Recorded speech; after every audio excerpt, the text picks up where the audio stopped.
All right, this is Carbon County Commissioner Chris Lukasevich. I'm just getting ready to start here. I had about 10 or 15 minutes, getting within an hour or two at the end of the day, so I thought I'd come together and kind of make some comments in regards to the state or the county event that took place this morning at Blue Mountain Resort. Up there at the ski resort up on top of the hill, right?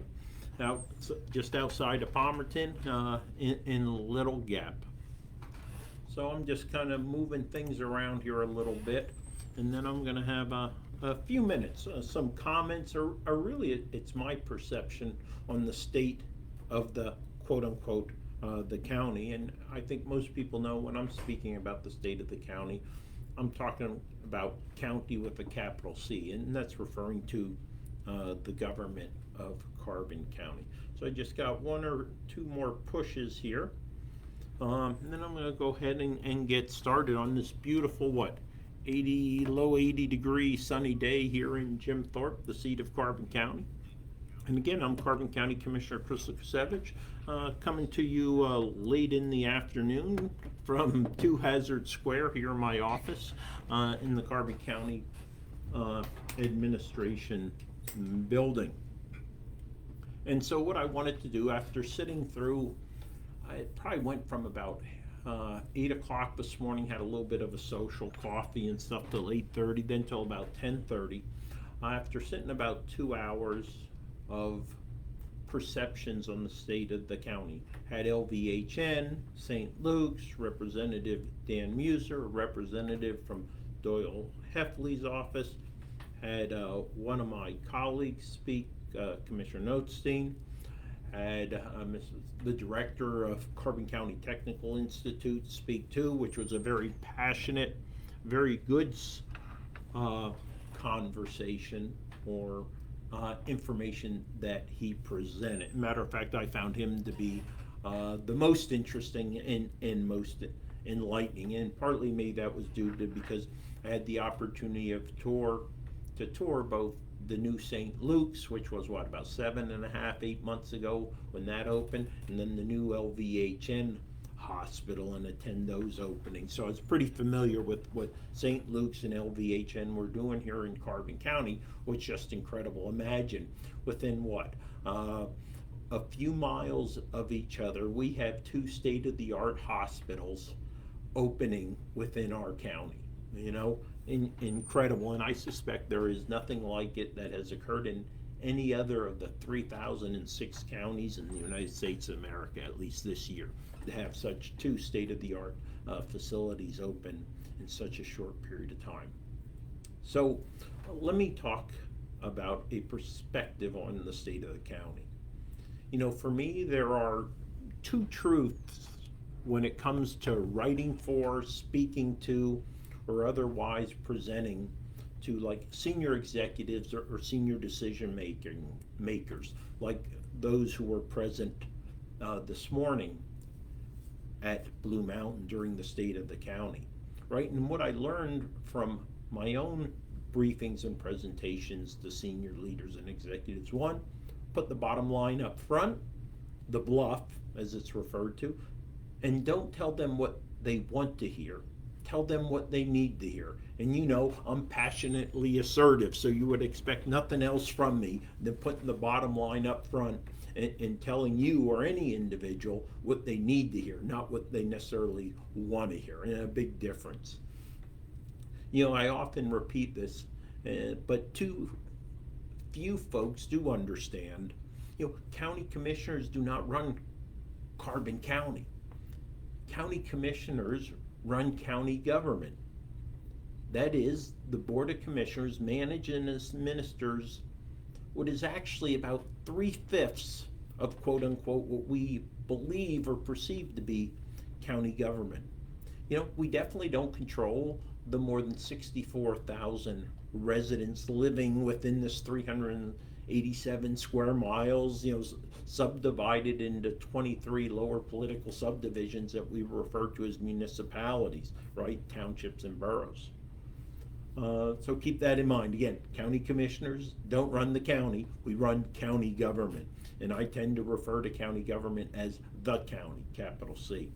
Now, if I were to place an overall grade on the county government, and its provisioning of services, I'd have no hesitation in saying a C minus, B plus. However, there are stellar performers all along that dotted landscape of county government with varying degrees of effectiveness, efficiency, responsiveness, and customer satisfaction.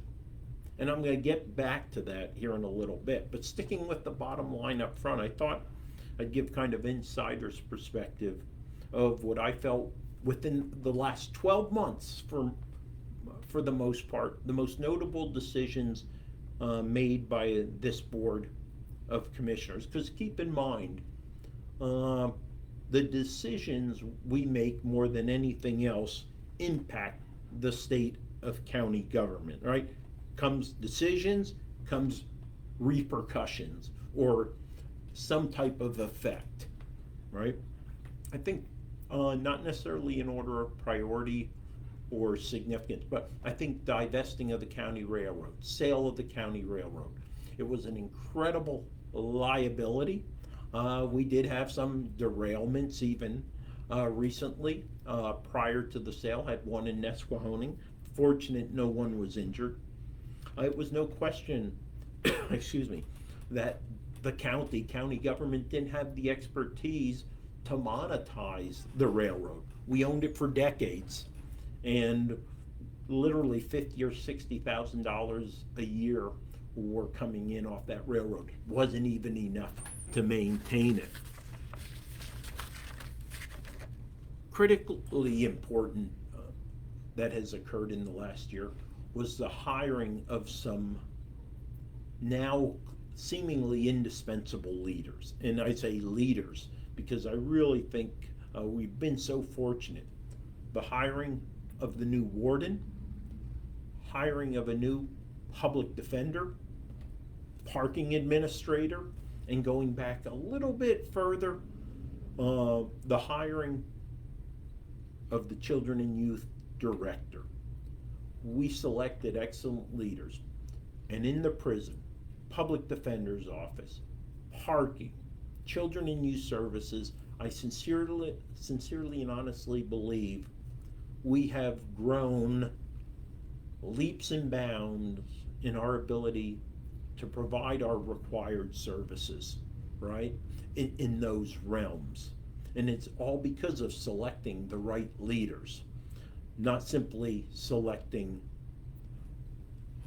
administrators or managers, but true leaders in those four offices. And tying back into the prison, I would say, we recently contracted with Prime Care. Up until really just about 4 to 5 weeks ago, we were actually managing, for the most part, our own prison medical. What a liability, what a challenge that was. So I think the selection of Prime Care to manage our medical services at a prison, extremely important, extremely prudent decision.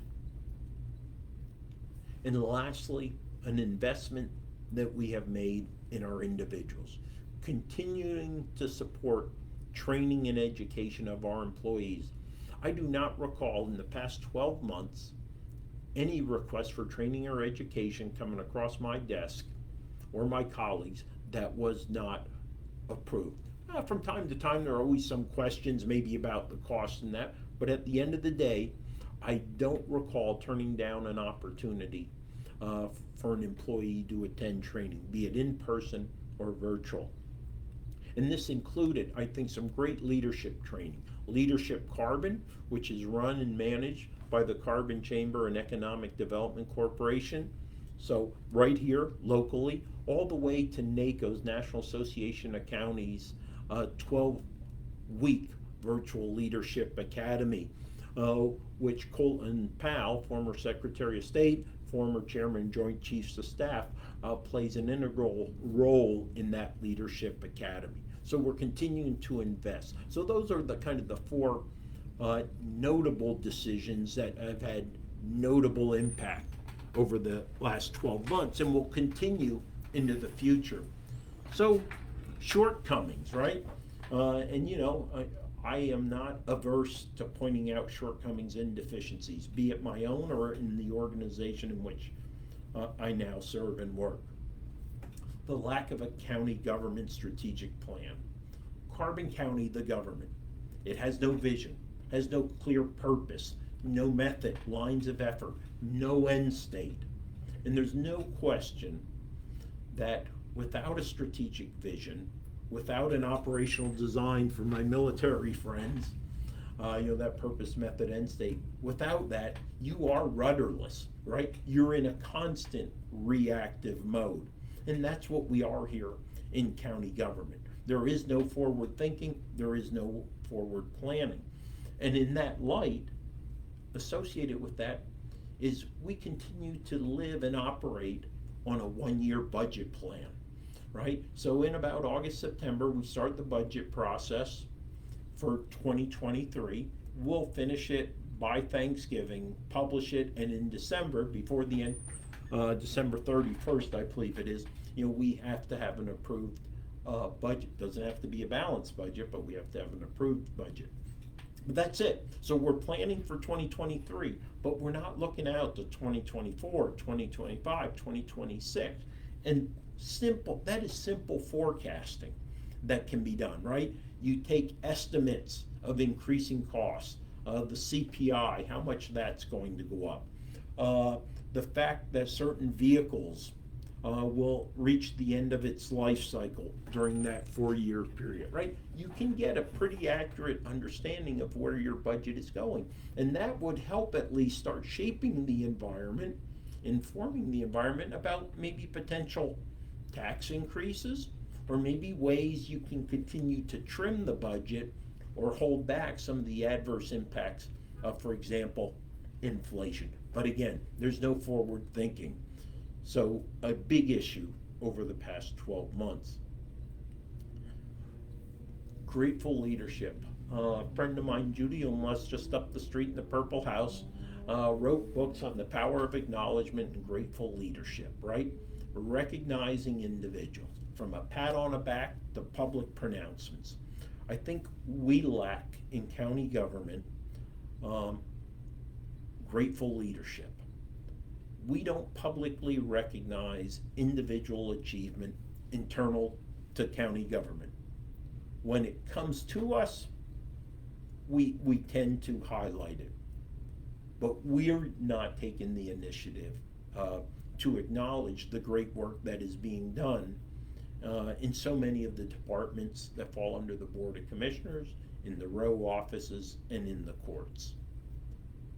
And lastly, and some people would question this, I don't hesitate to say it, the failed decision that is literally going to cost you, your children, my children, from now for decades to come. And that was the failure to follow through with the purchase of 410 Center Avenue in Jim Thorpe, right, the former school district office. This will be the I told you so moment for me. And it's already playing out, and I'm watching it unfold weekly. So keep that in mind, the I told you so. Failure to purchase 410 Center Avenue. You wait till the October, January, so this October, November, December, January time period, when numbers start coming in for the purchase of 525 Iron Street, and then for the courthouse renovations. And we'll be thinking about the actions we could have taken this year that would have significantly reduced the costs associated with those capital projects. More to come. So, going forward, right, because that's also part of state of the county. What occurred in the past 12 months, good and bad. Going forward, what do we need to do? We either need to invest or divest Packard and Yards. Spent over 3 years trying to assess the viability of a solar farm, alternative energy production down there. Actually, from a solar energy production suitability, it's actually really, really good. And multiple companies were extremely interested. However, there's this little event that occurred about 175 years ago, the Great Freshet of like 1846, which wiped out one of the little villages down there, that has ensured in perpetuity it'll be a special flood hazard area. So even though we know they tend to put them up on stilts, for no better word, these solar panels, it's not worth the risk and liability for these companies. My other option would be, and it's kind of twofold. One, I would not mind seeing it assumed or annexed into Mock Chunk Lake Park and become a riverside potential RV park, or even a more recreational focused park for the county and managed by the county. In addition, like the previous board, willingness to convey 27 acres of Packard and yards of about 70 acres to Lehighton, I would advocate and support for conveying a parcel, 5, 10 acres, to the borough of Jim Thorpe. Sell it to them for $1 and allow them to create all this parking that they believe and is so desperately needed to support tourists, visitors to Jim Thorpe. So again, and I don't think my colleagues could resist, right?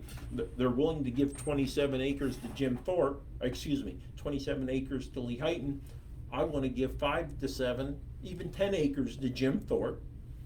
Let them set up a parking lot down there and create a concessionaire or a vendor to do shuttle services on all those weekends where the flow of traffic here is very challenging and creates difficulties, right? But again, if we can't do that, we need to figure out how can we sell it, how can we get rid of Packard and Yard. Also, we need to hold our internet service providers accountable to ensure that once our broadband study comes out in July or early August, that in the next 12 to 24 months, there are no or underserved areas or residents in Carbon County for broadband, right? We gotta get the internet, the cable, the connectivity, the fiber out to those remaining spots. And we need to do it quickly to ensure there's access to telework, telemedicine, teleeducation. 2 other things in the next 12 to 18 months, and I'll say 12 to 18 because that would be the end of my first term. Need to take the salary study, which should be hopefully concluding in the next 3 or 4 months. We said we needed it by August. Take that what's called the salary. It's really a salary benefits entitlement, and combine that with what the Board of Commissioners agreed upon last January was to a work climate survey of all county employees. Bring those 2 together and figure out how we can better recruit and retain county employees. And lastly, because the organizational structure of county code governments, such as here in Carbon County, is such a soup sandwich. Dysfunctional organizational structure. I truly believe we need a ballot measure to look at the establishment of a government study commission to consider if another form of organizational structure of county government is not better than this 3-person commissioners, both executive and legislative body combined, which of course leaves no true system of checks and balances where you have a legislative and an executive branch. And I'm talking home rule. We really need to study it. A lot of our problems don't come from challenging employees, because we have a lot of great employees.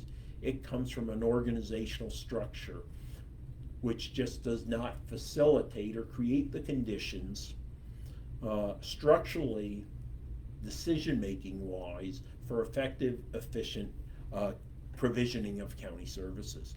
So that's my bottom line up front, which is a pretty long one, but that's not necessarily what you want to hear, but it's what you need to hear. So I could walk off at this moment fully knowing the essentials have been delivered. But with that said, it's important for us to recognize that the county government, referring primarily to the departments under the Board of Commissioners, overall serves the county residents quite well. And there's probably 4 demographic groups to which we provide significant focus and attention. That would be the senior citizens, right? We have our 5 senior centers. We have carbon transit. We have a meals program. Then there's the veterans with our county veteran service officer, who's the bridge between service members and families of service members who are back into civilian life, right? That bridge between them and benefits they earned.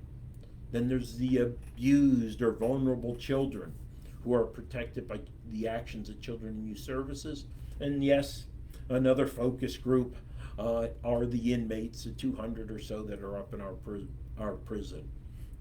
So that's kind of 4 subgroups or demographics of the 64,000 residents whose special emphasis is focused on. The county does meet its obligations to these populations actually quite well.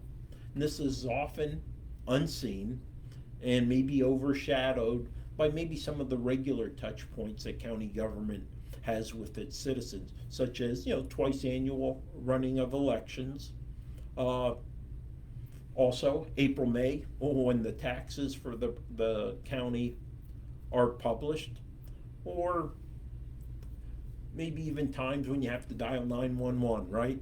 And you may not realize this, but you're talking to county employees up at the 911 center on the Broad Mountain. We do though have issues that inhibit the providing of excellence in services to residents. I would say one is external to the county and one is internal to the county, being county government. The external one to county government that I'm referencing is citizens' apathy, lack of knowledge or disinterest in how county government is structured, functions, its codified duties and responsibilities, right? And the internal issue I think that really hampers us is the structure of county government. It's a Harrisburg directive, one size fits all county cookie cutter approach. A one size fits all approach, which even 3 of our neighboring counties, Lehigh, Luzerne, Northampton, have discarded. Since counties were given the right to adopt home rule 50 years ago this past April. So let me tackle maybe the lack of knowledge in county government structure together quickly as we go to wind up here in the next 5 minutes or so. Unlike state and federal levels, as I mentioned, there's no separate executive and legislative branches in county government. Therefore, it lacks a system of checks and balances, for both powers are invested in this one body, right? 3 commissioners. One might argue that the only saving grace is the dysfunctional organizational structure dictated by the county code, that works completely contrary to the concept of unity of effort, unity of leadership. So unity of effort, unity of leadership is so important in tackling difficult tasks.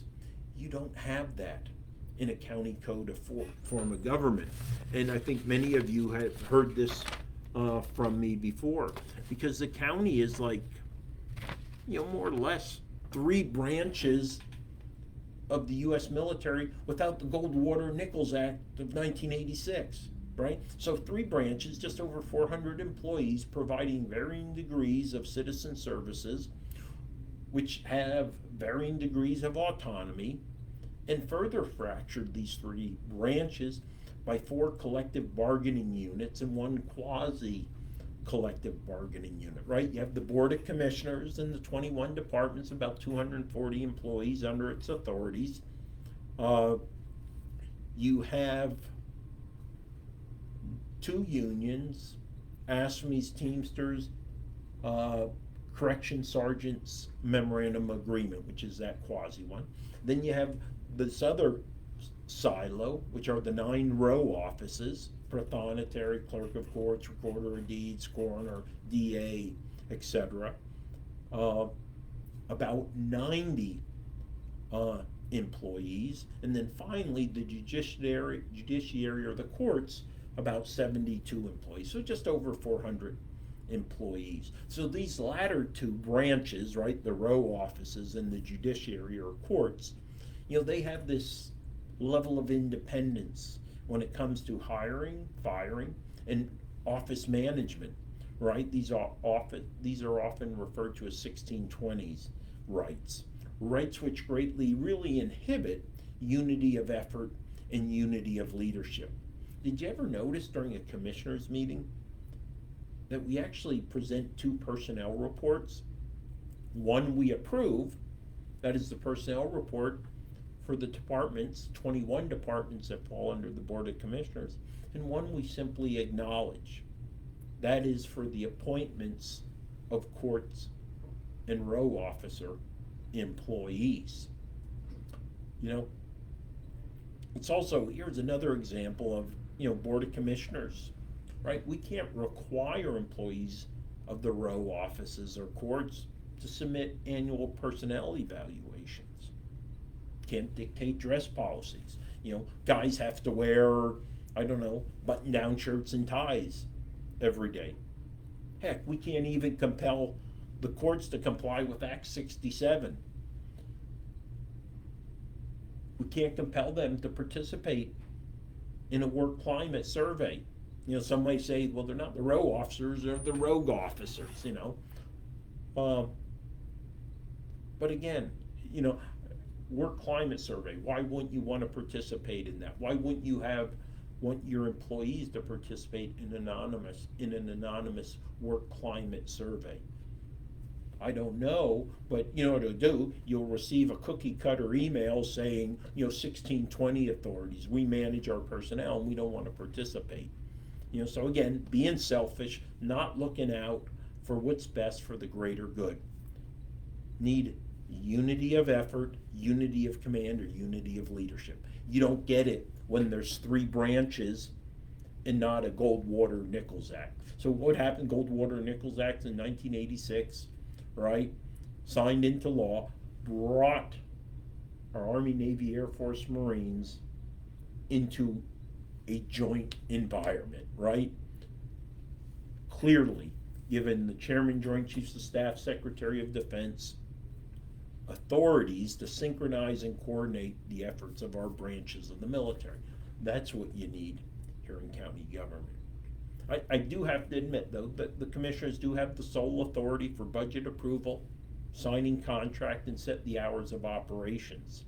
And we do have a collective majority on the salary board, so we can significantly input, county employee salary, regardless, if they're under a row office or the courts. So there are stick and carrot options available. I haven't seen the carrot work well around here at all. But at the same time, I haven't seen sufficient use of the stick to compel compliance, to ensure unity of effort. I do remain totally convinced that unless the structure of county government is modified, more in line with private enterprise, right? CEO, COO, Chief Executive Officer, Chief Operating Officer, guided by a board of directors kind of concept. Unless we adopt an organizational structure, a hierarchy more like that, unless there are uniform and enforceable personnel policies and procedures, this county government will never maximize its potential to provide citizens excellence in services. It's just not going to happen. So again, for some, that may not be what you want to hear, but that is what you need to hear. County government is dysfunctional. It's dysfunctional by design, and it can only be fixed by redesign. So, well, I guess there's probably, this morning what I would have said, probably one last thought on this topic, which helps frame the problem with Carbon County government. And I probably would have done it in the form of a hypothetical question to these individuals, these senior executives, leaders in the business, the banking, the tourism industry here in Carbon County. I probably would ask them or state it, is there any organization or business leader in this room who believes that their entity, their business or organization would be more effective, efficient, profitable, or responsive to customers if he or she had to place decisions as mundane as dismissing a parking ticket to a vote? For all intent and purposes, that is how the Board of Commissioners operate. Efficient. Well, lastly, unquestionably, and I see it day in and day out, you have in county government some very extremely competent, creative, innovative, and committed public officials and employees who take great pride in their jobs and who are striving for excellence each and every day in county government. And we really should feel blessed and not allow the fact that we can always do better, because all organizations cannot allow that fact overshadow that there is very good things being done in regards to providing services to the residents of Carbon County. Wow, that would have been like a 15-minute discussion this morning if I would have had those comments available and had the opportunity to discuss this morning. So again, that is just a perspective on the state of the county with the capital C, county government. A lot of good going on, a lot of good that can go on better, more efficiently, more effectively, more responsively. Should we take a hard internal look at ourselves and adjust, become a learning organization? That is, adapt, adopt innovative techniques, opportunities that we see from others, other counties, private businesses. So this is Carbon County Commissioner Chris Lukasevich. I've been off the live streaming for a bit here. I'm trying to get Carbon Matters back up and running because that's been a couple months because I was trying to take a break, kind of rejuvenate, re-energize. And that is definitely occurring. It was good to kind of free up even just that one Thursday night a month. I was hoping to aspiring to get it started back up in June. I think that's going to push to July or August. Summer months are kind of for relaxing and chilling. I'd like to do that also, spend more time with Maggie and Molly than necessarily live streaming and discussing Carbon Matters. I can do that, during the formal workday. So this is Carbon County Commissioner Chris Lukasevich. I want to thank you for joining me. If there are any comments, post it. I'll go back tonight or tomorrow and I'll go ahead and reply to those. But bear in mind, you can always call me at 570-503-6780, 22 hours a day. That exception, 5:30 to 7:30 in the evening, right? That's Molly and Maggie time. A dinner bath for Molly, get her to bed at 7:30. So I tend to be very sensitive about what, if any, calls I take during that time. So Chris Lukasevich, 570-503-6780. Have a wonderful 4th of July. Recognize and appreciate what our forefathers have done for us. Take care.